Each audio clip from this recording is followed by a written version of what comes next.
Alright, I'm pretty sure this is video 8, and we have finished the first article of the Constitution for the United States of America. Hopefully you have questions. Hopefully I did justice by reading it, and we can start hashing out things as we go along and discussing the different things and perhaps getting a better grasp on the reality of what this is. Oh, I almost forgot. I wasn't done. Article 2, Section 1. The executive power. Woo! Now we're getting into the president. The executive power of the president shall be vested in a president of the United States of America. He shall hold his office during the term of 4 years, together with the vice president chosen from the same term, be elected as follows. Each state shall appoint in such manner as the legislature thereof may direct a number of electors. Here's that word electors again for you stupid super angry monkey. And people can Google his dumb ass. But, you know, he tried to... I don't know what he tried to do.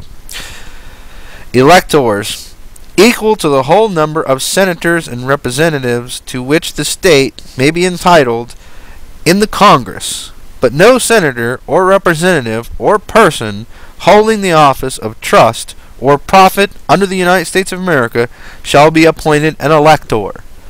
In other words, it has to be a common, average, everyday person. You're not allowed to own, you're not allowed to be entangled with any form of government in that fashion. You're not allowed to be appointed by any form of government in that fashion. You can't hold a government office and be an elector. You have to be a common, average, everyday person. And it says right there that they're the ones that are voting. So your idea has to be that you run for an electoral seat.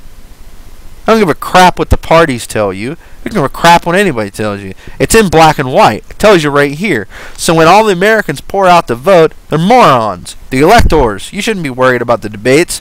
If you want something done, you should be targeting the elector and the electoral college. If you want to make an impact, that's where it's done, in the voting process. And it's a 3-vote system. 1 vote is for elected people or elected representatives to hold office. We'll cover the other 2 votes later. And it quite clearly tells you that you can be appointed an elector. The elector shall meet in their representative states and vote by ballot for 2 persons, of whom one at least shall not be an inhabitant of the same state with themselves.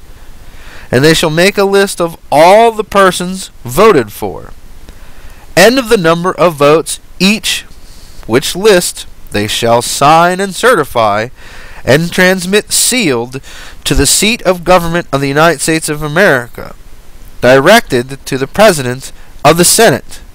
The President of the Senate shall, in the presence of the Senate of the House of Representatives, open all certificates, and the votes shall then be counted. The persons having the greatest number of votes shall be the President.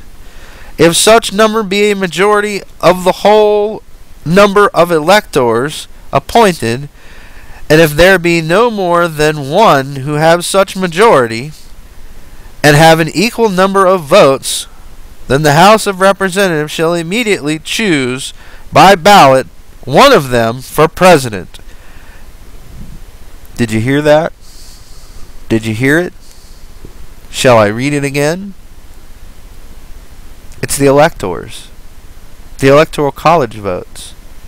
And if it doesn't match out correctly and it doesn't follow certain guidelines, then the Congress steps in and votes. Doesn't have anything to do with you idiots out there. You're targeting the wrong things. You're following campaigns as if they really matter.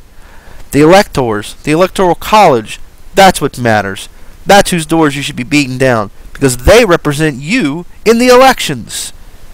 You mindless plebeian morons who debate with each other. Oh, I'm Republican and Democrat. Let's vote for them. Yeah, I'm going to go vote. My vote matters. And you're an idiot. You're not even focused on the reality of things. Because it clearly tells you how the president is to be chosen. And it also tells you that the electors vote earlier in Section 1 that the electors are the ones who vote for this Congress. Where are you missing this? Is this because the American people just don't read? And my reading skills aren't that great. I'm much more linguistically capable of speaking than I am reading right off of a sheet because I get all nervous and annoyed. But anyways, choose the president. But in choosing the president, the vote shall be taken by states. The representatives from each state having one vote, a quorum for the purpose shall consist of a member or members from 2/3 of the states, and a majority from all the states shall be necessary to a choice. In every case, after the choice of president, the person having the greatest number of votes of the electors shall be vice president. But if there should remain 2 or more who have equal votes, the Senate shall choose from them by ballot the vice president.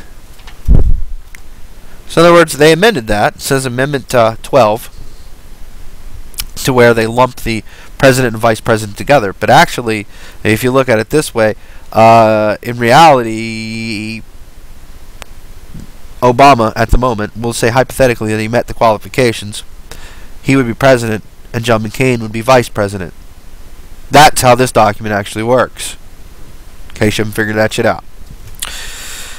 Congress may determine the time of choosing the electors and the day on which they shall give their votes, which day shall be the same throughout the United States.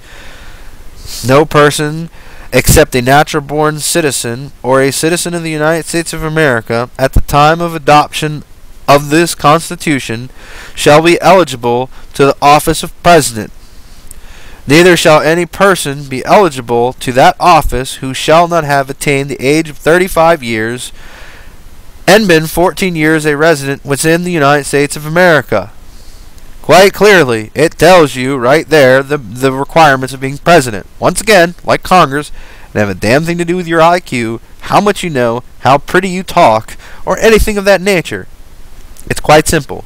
Be 35 and have lived in America for 14 years. In other words, you can be a sovereign, go live somewhere else, come back, live here for 14 years, and then become president. You have to be a sovereign. That's the key. They call it something else. What is it? Natural born? But that's what it means. If you actually look up the natural born process, it refers to sovereignty. In other words, your sovereign rights at the time of the adoption of the Congress. Got it?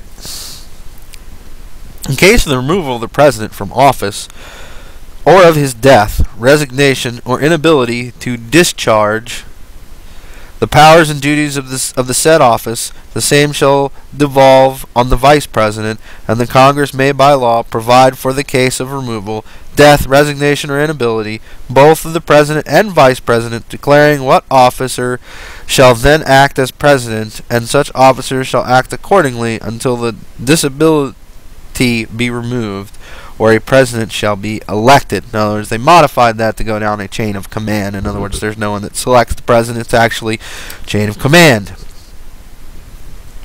And on to the next video.